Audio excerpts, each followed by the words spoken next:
Mari sekali lagi kita berdoa sebelum saya sampaikan pesan Tuhan di momen yang luar biasa ini. Pejamkan matamu, tundukkan kepalamu. Hamba berdoa, surga di atas kami terbuka, sehingga pewahyuan pagi ini Tuhan turunkan buat setiap kami. Biar pesan Paskah yang menjadi kerinduan hati Bapa Kau turunkan juga buat setiap kami, agar kami mengerti akan jalan-jalan-Mu, kami mengerti akan hati-Mu di dalam kuasa nama Yesus.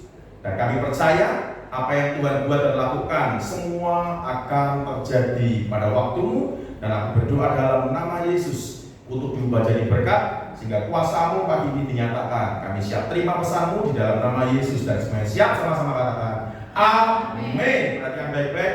Hari ini kita memperingati akan Paskah, di mana Yesus bangkit dari kematian. Paskah adalah hal yang besar bagi kita orang percaya. Yang percaya katakan amin. Paskah adalah kemenangan bagi kita, karena Paskah merupakan kegenapan janji Tuhan, di mana janji keselamatan diberikan buat setiap kita yang percaya. Yang percaya katakan amin. Yang percaya bertepuk tangan buat Tuhan Yesus. Makanya memperingati Paskah itu seharusnya lebih semarak ketimbang kita memperingati Natal. Tetapi seringkali kita ketika memperingati Natal itu jauh lebih semarak ketimbang kita memperingati Paskah. Padahal nilai yang lebih mendalam justru di Paskah. Sebab tidak ada satupun yang dapat melakukan seperti yang Yesus lakukan.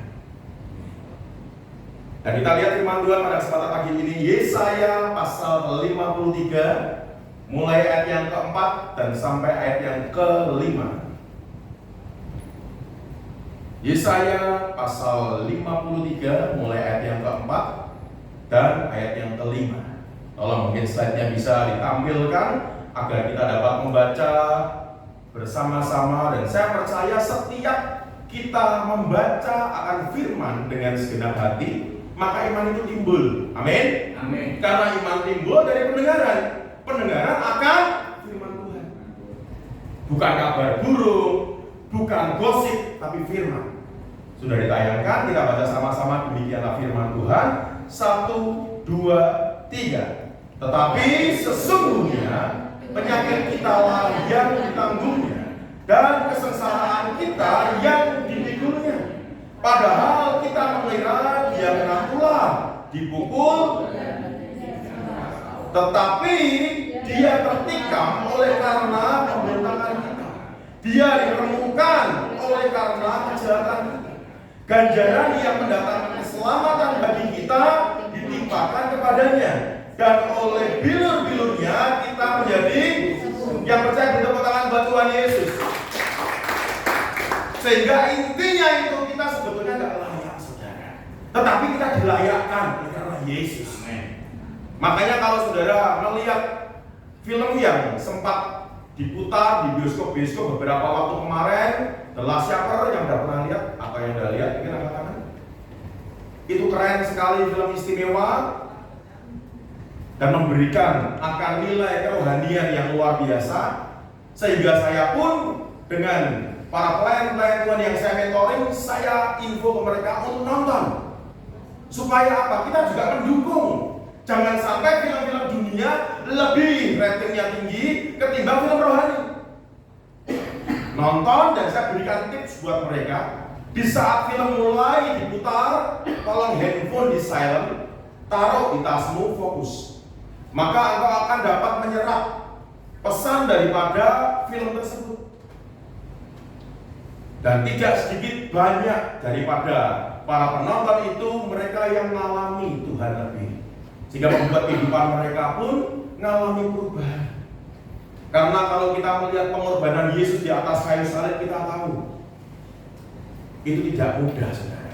Bahkan ketika Yesus sendiri berkata apa di Taman Getsemani, makanya pada waktu saya di Taman Getsemani, saya berdoa di tempat di mana Yesus berdoa di atas batu tersebut, saya pray di situ. Dan air mata dia keluar dengan sendirinya. Disitulah ketika Tuhan berdoa, jikalau mungkin cawan ini lalu daripadaku, tetapi bukan karena kehendakku melainkan kehendakmu. Dia tahu hal yang tidak mudah harus dia lalui, saudara. Dan cawan itu hanya dia yang bisa minum. ada sanggup orang satupun untuk minum cawan tersebut. Karena cawan tersebut isinya apa coba? Mungkin saudara mau berkata, oh isinya anggur Pak, isinya air pahit Pak. Enggak. Cawan itu berisi adalah murka Allah dari Bapaknya sendiri. Dan hanya Yesus yang sanggup melakukan. Makanya Yesus berusaha menawari. Kalaulah mungkin berlalu. Dan akhirnya Yesus yang minum cawan itu. Dia lakukan. Dia naik Kalvari.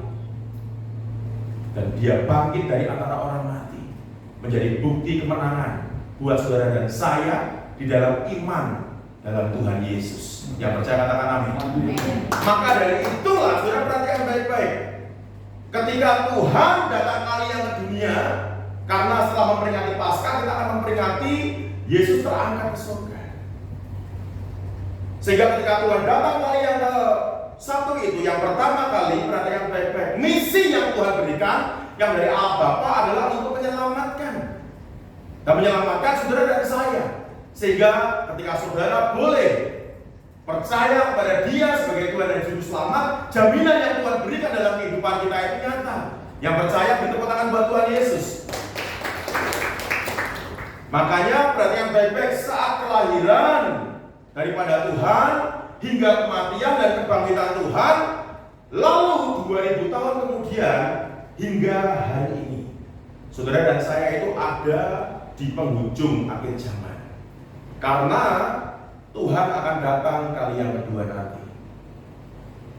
Sehingga ketika Tuhan datang kali yang kedua nanti, Dia datang bukan lagi seperti bayi yang sepertinya tidak punya daya. Dia datang misinya bukan lagi untuk menyelamatkan, tapi Dia datang nanti adalah untuk menjadi hakim. Dia menjadi Tuhan di atas segala Tuhan, dengan segala kemuliaan, keagungan, dan disertai semua pasukan surga.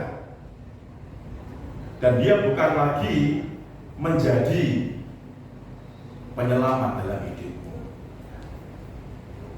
Sehingga saudara dan saya akan berdiri pribadi lepas pribadi di hadapan Tuhan. Apa yang kita lakukan selama hidup kita, disitulah kita akan mempertanggungjawabkan di hadapan Tuhan. Terkadang kalau kita melihat dalam kehidupan kita mau flashback, atau bahkan jika ada film yang memutar akan kisah perjalanan kehidupan kita dari kita lahir sampai hari ini, mungkin kita akan tercengang, bahkan mungkin terkadang kita bisa jengkel sendiri ketika ada sisi kedagingan, sisi manusia, sisi buruk kita yang muncul. Kita bisa ngelus dodol, kok bisa ya? Kenapa aku seperti itu? Makanya disinilah kita perlu mengerti agar dalam Paskah ini tidak hanya sekadar perayaannya yang setiap tahun saudara itu peringati, namun ada pesan yang surga memberi dalam kehidupan saudara dan saya. Karena ketika Tuhan datang kali yang kedua nanti bukan lagi menyelamatkan, tapi menjadi hakim. Tolong dibuka firman Tuhan, Wahyu pasal 19 ayat 11 dan nanti 16. Wahyu pasal 19 ayat yang ke-11. Wahyu 19 ayat 11, perhatikan baik-baik. Lalu aku melihat surga terbuka. Sesungguhnya ada seekor kuda putih, dan Ia, Tuhan, yang menungganginya bernama Yang Setia dan Yang Benar. Ia, perhatikan baik-baik kata ini, menghakimi dan berperang dengan adil, ayat 16. Sehingga Tuhan bukan lagi menyelamatkan engkau, tapi Dia akan jadi hakim. Dan pada jubahnya dan pahanya tertulis suatu nama, yaitu Raja segala Raja dan Tuhan di atas segala Tuhan. Dia bukan lagi datang sebagai seorang atau seanak bayi, tapi Dia datang sebagai Raja. Dan Dia jadi hakim. Disitulah kita semua akan mempertanggungjawabkan hidup kita. Maka saya katakan, jangan pernah lepaskan Yesus dari hidupmu. Amin. Amin. Ngomong sama kiri kanannya sekali, Yesus tetap Yesus. Karena berbagailah orang yang tetap memegang Yesus di dalam hidupnya. Kalau saudara dan saya, karena kita ada di hari ini, sampai hari ini. Tetapi saya katakan jangan cukup sampai hari ini, tapi sampai garis akhir kehidupan kita. Yang mau dan percaya, beri tepuk tangan buat Tuhan Yesus. Sehingga ketika Tuhan akan datang kali yang kedua menjadi hakim, kita harus prepare, mempersiapkan kehidupan kita. Karena pesan Paskah, surga menyampaikan satu kata untuk kita belajar dan mengerti. Kenallah Tuhan dengan benar. Mungkin saudara berkata, oh saya sudah kenal Pak Yesus dengan benar. Tetapi prakteknya banyak kehidupan orang Kristen hari-hari ini pula yang mulai mundur, tidak lagi ke gereja, malas doa, malas baca firman, dan yang pelayanan pun mereka mulai mundur, tidak pelayanan lagi. Ketika mengalami gesekan satu dengan yang lain, terkadang ada kesalahpahaman, ada komunikasi yang tidak terjalin, mereka mundur. Dan tidak sedikit mereka selalu berkata, wes orang Tuhan-Tuhanan meneh, orang gereja-gerejonan meneh. Hati-hati, orang yang seperti ini dan hidupnya pasti binasa. Karena hanya di dalam Yesus ada jalan kebenaran dan hidup. Amin. Di luar Yesus tidak ada. Maka orang-orang yang seperti ini kenapa bisa terjadi? Karena orang-orang seperti ini sepertinya mereka udah berdoa, udah berbahasa roh, walipil, tetapi mereka tidak kenal Tuhan. Ketika mereka tidak kenal Tuhan, hidup mereka itu tidak kuat dan tidak berakar. Makanya ketika contoh dengan Bapak Gembala lagi ngurusin yang lain, kemudian saudara datang, beliau belum sempat untuk kasih jabat tangan, atau bahkan karena beliau lagi ngurusi yang lain, kemudian beliau lupa. Namanya manusia ini tidak luput dari namanya lupa, salah dan dosa. Beliau lupa dan saudara mulai berkata, sekarang Bapak Gembala berubah, apalagi setelah sepatunya baru. Padahal sepatunya nggak baru ya Pak. Nanti Pak. Maka perhatikan baik-baik, orang-orang seperti ini mereka nggak kenal Tuhan dengan benar. Tahu Tuhan dia kenal nggak? Kalau mereka kenal Tuhan, mereka tidak akan mudah untuk mundur. Karena contohnya begini, misal ya, saya kasih tahu, kamu atau kita, Bapak Ibu Saudara yang terkasih dalam Tuhan, dengan anak yang sudah pada punya anak. Karena kalau yang muda-muda, mungkin yang belum menikah dalam pergumulan, saya percaya, dan juga yang muda-muda saya kasih satu statement, jangan buru-buru menikah, sebab lebih baik sepertinya engkau terlambat menikah daripada engkau salah memilih pasangan hidup. Karena itu neraka kedua dalam hidupmu, dan itu jauh lebih parah. Jangan jual Yesus hanya karena keadaan dan dunia. Maka perhatikan baik-baik saudara semua. Seperti kita dengan anak kita, terkadang ketika anak kita tidak kita sambut, bahkan terkadang ketika anak kita marahi, kita tegur, kita hajar, apakah dia akan lari dari kita? Kan enggak, tetap balik ke kita. Karena apa? Dia kenal kita. Contoh lagi, suami dan istri. Misal bapak punya mobil, kemudian mobil bapak dipakai oleh ibu. Apakah bapak akan berpikir mobilmu digadaikan istrimu? Tentu tidak, Pak. Kenapa bisa begitu? Karena beliau kenal istrinya. Jadi gak mungkin istriku akan gadaikan mobilku, gak mungkin istriku akan menggelapkan mobilku, istriku akan mencelakakan mobilku. Gak mungkin. Karena apa? Kenal. Tetapi seberapa banyak kita udah Kristen belasan tahun, puluhan tahun, bahkan mungkin dari kandungan ibumu, orang kamu udah Kristen, engkau belum kenal Tuhan benar-benar. Sehingga membuat kehidupanmu seringkalinya itu jatuh bangun. Tetapi kalau engkau mulai kenal Tuhan dengan benar, itu akan mengalami perbedaan. Maka pagi hari ini seperti Bapak kepada anaknya memberikan akan pesan, begitupun kita akan belajar dari seorang Bapak yang memberikan akan warisan yang rohani kepada anaknya. Dan kita lihat sama-sama pesan Tuhan dalam 1 Tawarikh pasal 28 ayatnya yang ke-9. 1 Tawarikh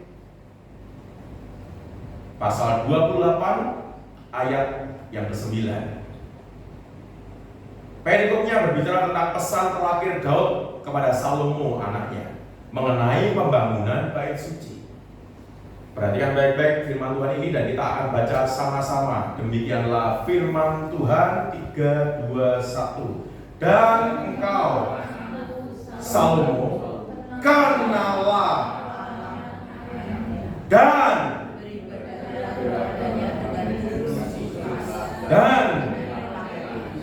sebab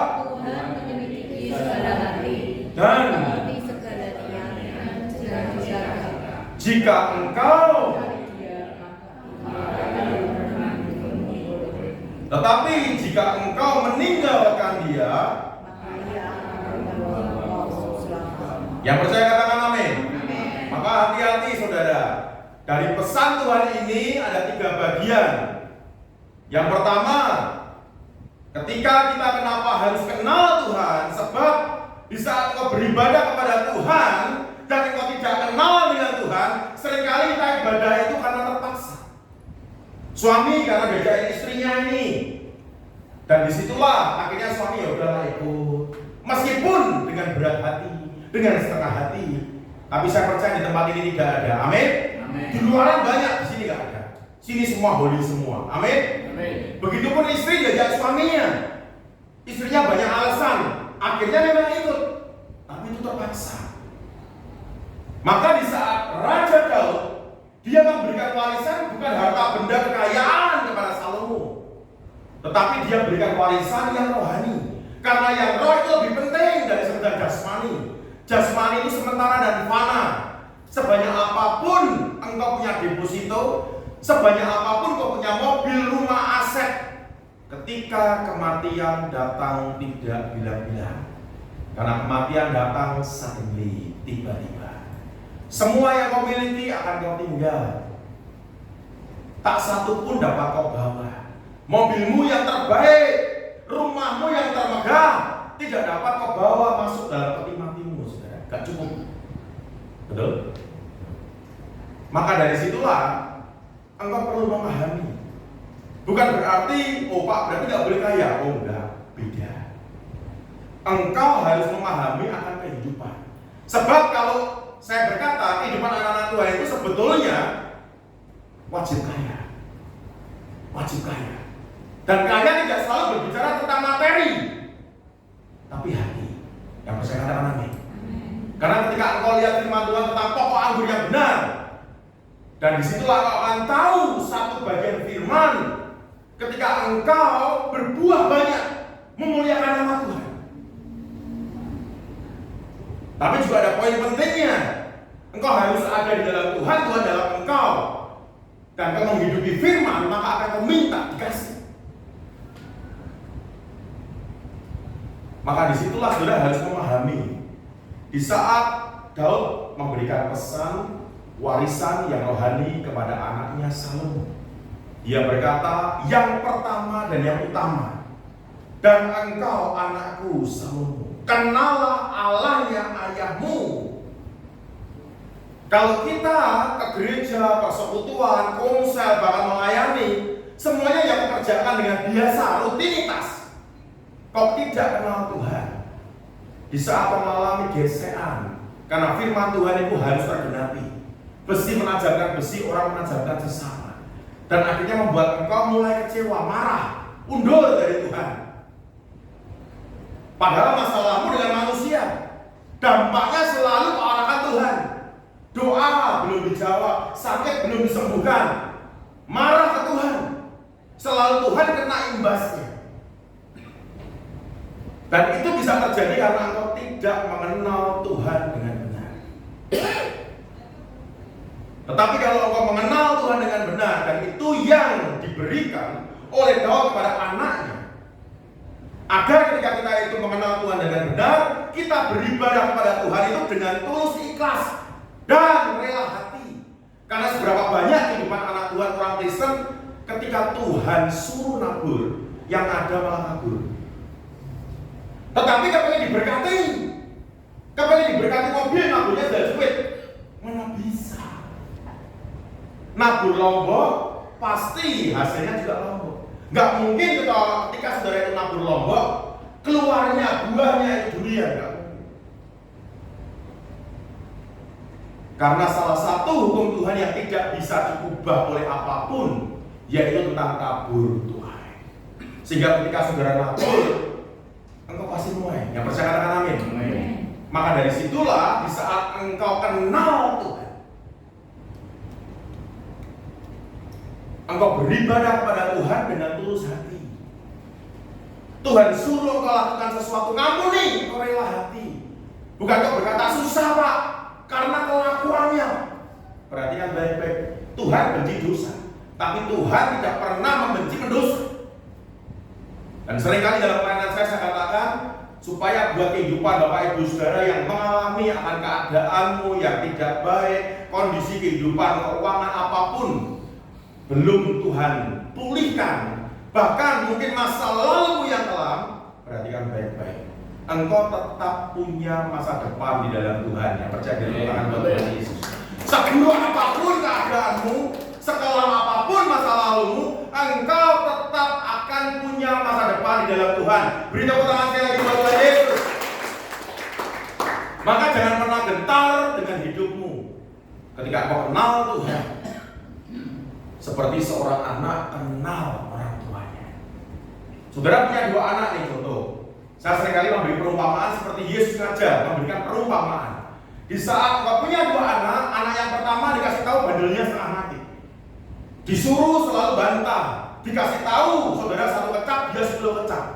Sedangkan anak yang nomor 2, ketika saudara beritahu, dia nurut. Saudara suruh, dia lakukan. Maka di saat engkau punya blessing buat hidup mereka, pasti yang lebih kau prioritaskan yang mana? Yang bandel atau yang taat? Pasti yang taat. Karena yang taat kenal orang tuanya. Tapi yang bandel dia tidak kenal orang tuanya. Dia hanya mau dimengerti, tapi dia tidak mau mengerti orang tuanya. Dan bagian yang kedua, perhatikan baik-baik, sebab Tuhan menyelidiki segala hati. Kembali ke 1 Tawarik 28 ayat yang ke-9. Sebab Tuhan menyelidiki segala hati dan mengerti segala niat dan cita-cita. Kenapa Tuhan itu menyelidikinya itu hati? Karena firman Tuhan berkata, jagalah hatimu dari segala kewaspadaan, karena dari hatimu terpancar kehidupan. Sehingga dari hatimu inilah memancar kehidupan, dan disitulah Tuhan menyelidiki. Karena sentral dalam hatimu kehidupanmu itu. Dan dia mengerti segala niat. Niat itu berarti sesuatu yang belum kau lakukan. Dia udah ngerti, baru niat loh saudara, belum tindakan. Dia mengetahui segala sesuatu. Maka jangan main-main hidup di dalam Tuhan, sebab dia Allah bukan manusia. Mungkin pasanganmu gak tahu, keluargamu gak tahu, Tuhan tahu. Amin. Dan bagian yang ketiga, perhatikan baik-baik, jika engkau mencari Tuhan, maka Tuhan berkenan ditemui olehmu. Tetapi jika engkau meninggalkan Tuhan, maka Tuhan akan membuang engkau untuk selamanya. Tuhan tanpa kita tetap dia Tuhan. Tapi jika kita tanpa Tuhan, nothing. Karena tidak ada keselamatan di luar Yesus. Karena Yesus berkata, akulah jalan dan kebenaran dan hidup. Maka disinilah supaya saudara itu menangkap dengan kuat untuk engkau itu mengenal Tuhan. Jika ketika kau cari Tuhan, Tuhan berkenan ditemui. Dan kita bersyukur, kita ikut Tuhan, kita tidak dituntut sehari harus 5 waktu untuk kita itu menghadap Tuhan. Tuhan juga tidak menuntut kita itu untuk kita itu harus basuh tangan, kaki, kepala semua. Tuhan lihat hati. Engkau hanya menyendiri di tempat yang kecil sunyi, engkau berdoa. Kau tutup pintu kamarmu, kau masuk dalam kamarmu, dan disitulah Tuhan tahu. Surga terkoneksi dengan engkau, dan Dia mendengar setiap doamu. Kita gak perlu pakai corong suara yang kencang-kencang pula, karena Tuhan bisa mendengar akan bahasa yang kau naikkan dalam hatimu, termasuk bahasa tetesan air mata. Karena kita bersyukur punya Yesus. Dia Allah yang sempurna. Dia pernah ada di dunia, merasakan seperti saudara dan saya. Dia merasakan lapar, dia merasakan haus, dia merasakan ngantuk, bahkan dia menangis. Maka kalau kita terkadang ketika mengalami kesesakan, kita mau ngomong susah, kita hanya bisa nangis. Dan saya katakan, Tuhan tahu bahasa tetesan air matamu. Yang percaya katakan amin. Maka dari sinilah perhatian baik-baik. Jangan pernah kehidupanmu itu lepas dari Tuhan. Tapi kenallah Tuhan dengan benar. Karena orang yang kenal Tuhan dengan benar akan membuat kehidupanmu itu kuat dan percaya dalam segala keadaan. Saya kasih contoh. Buka sama-sama dalam Yohanes pasalnya yang kedua. Yohanes pasal 2 mulai ayat yang ketiga. Perhatikan baik-baik. Perikop firman ini berbicara tentang perkawinan di Kana.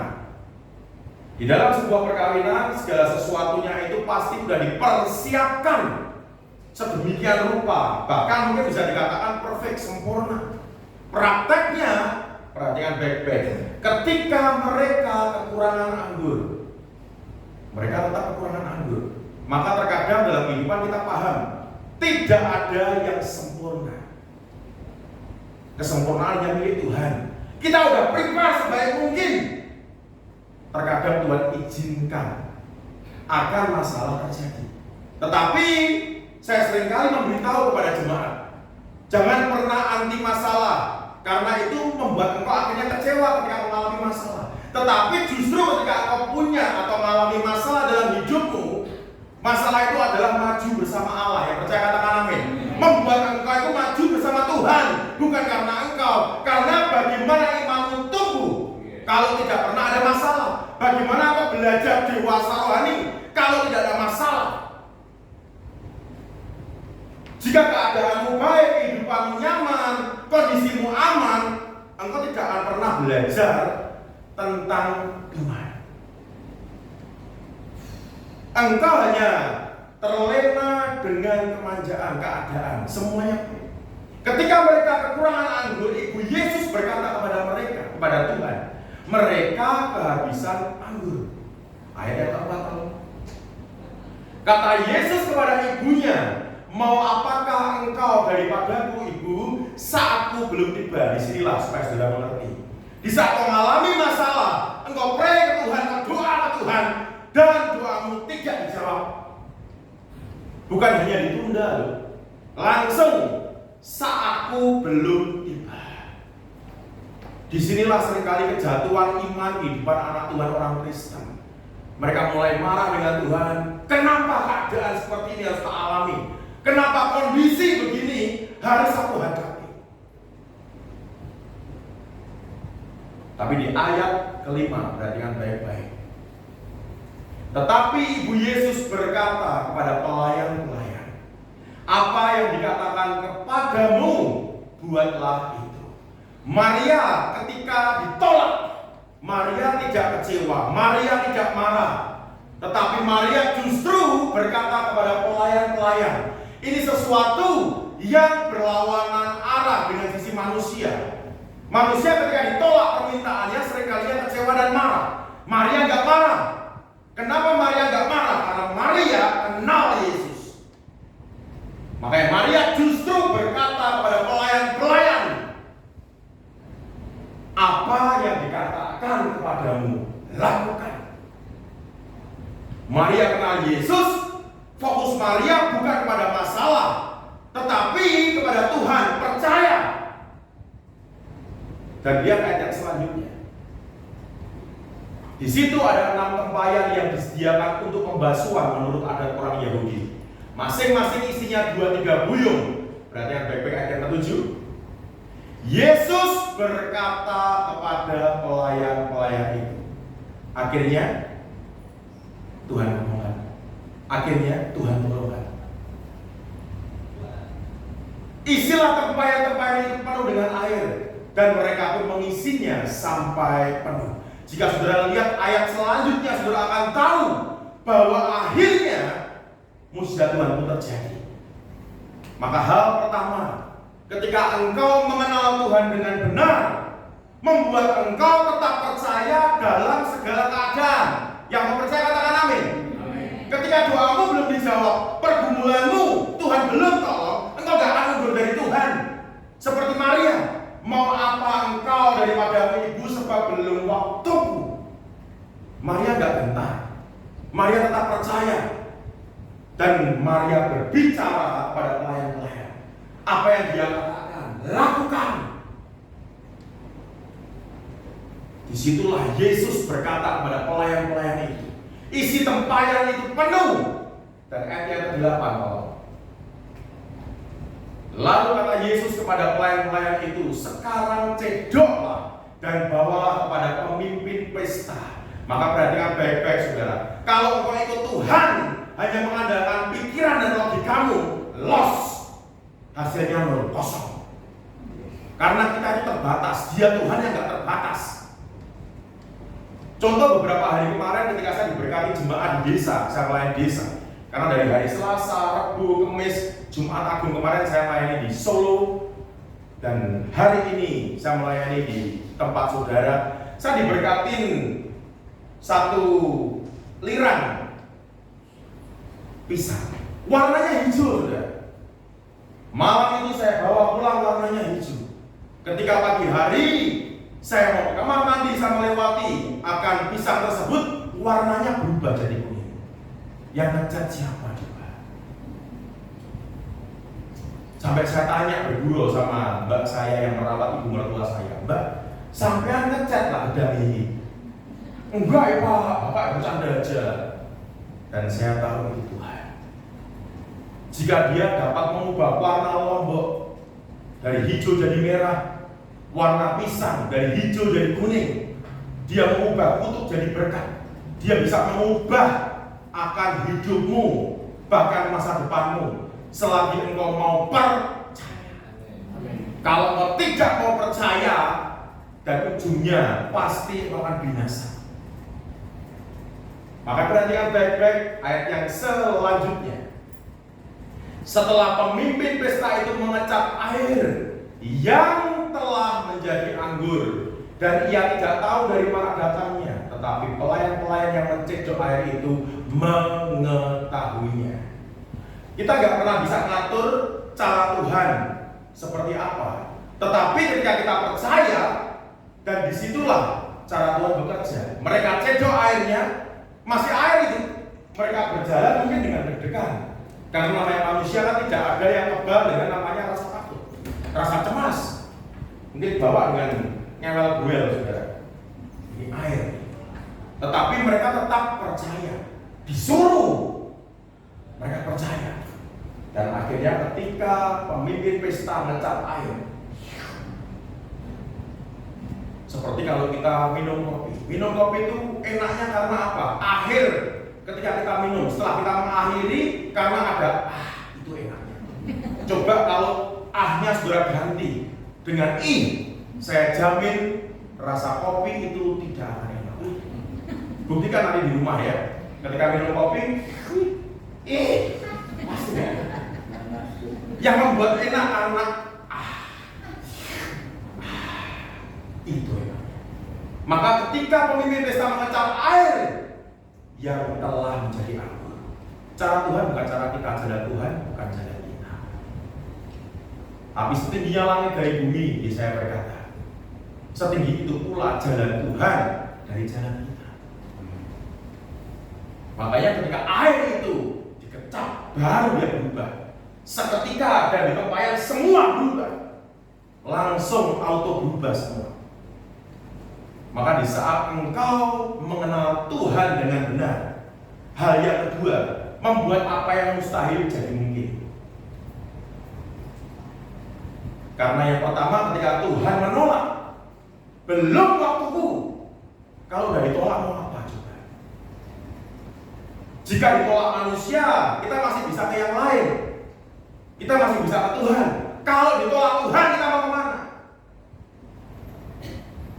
Maka ketika Tuhan sepertinya menolak, belum waktuku, Maria tetap percaya. Dan Maria berkata kepada pelayan itu, dia nggak gentar, dia nggak takut. Dan akhirnya apa yang mustahil jadi mungkin. Dan ini mendatangkan percepatan waktu Tuhan dalam kehidupan kita. Ya, percaya katakan amin. Sehingga apa yang sepertinya itu tidak bisa, jadi bisa. Dan kuncinya adalah pengenalan akan Tuhan dengan benar. Ketika engkau mengenal Tuhan dengan benar, hal yang pertama membuat engkau tetap percaya dalam segala keadaan. Yang kedua, membuat apa yang mustahil jadi mungkin. Yang percaya, beri tepuk tangan buat Tuhan Yesus. Tutup Alkitabnya, saya undang kami berdiri dan kita akan berdoa.